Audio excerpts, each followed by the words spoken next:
நீங்கள் திருவள்ளூர் சர்க்கிளில் farm land பார்த்துட்டு இருக்கீங்களா? அதுவும் இந்த ப்ராப்பர்ட்டி சென்னையிலேருந்து ஒரு 1.5 ஹவர்ஸ் ட்ராவலிங்கில் ரீச் அவுட் ஆக முடியும்.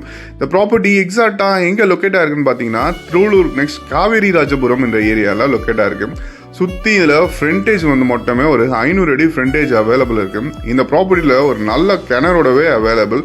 கிணறும் தண்ணி ஜஸ்ட் ஒரு 10 அடியிலேயே தண்ணி எல்லாமே அவைலபிள் இருக்குது. இந்த ப்ராப்பர்ட்டி ஒரு 2 பெட்ரூம் கொண்ட ஃபார்ம் ஹவுஸோடவே அவைலபிள். மாமரம் ஃப்ரீ கரண்ட்டோடவே அவைலபிள். அது இல்லாமல் ஆல்டர்னேட்டாக உங்களுக்கு இதில் தென்னை மரமும் வாழை மரம் சாத்துக்குடி மரமும் வச்சு பிளான்டேஷன் பண்ணியிருக்காங்க. இந்த ப்ராப்பர்ட்டி பற்றி மேலும் டீட்டெயில்ஸ் தெரிஞ்சுக்கோ மறக்காமல் நம்ம சேனலை ஃபாலோ பண்ணுங்கள். நம்ம டீம்லேயே உங்களுக்கு ஒரு நல்ல ப்ராப்பர்ட்டியாக செலக்ட் பண்ணி தரலாம். நீங்களும் உங்கள் ஃபார்ம் லேண்ட் சேல் பண்ணணும்னு நினச்சிக்கிட்டோ ஸ்க்ரீனில் தெரியற நம்பருக்கு காண்டாக்ட் பண்ணுங்கள்.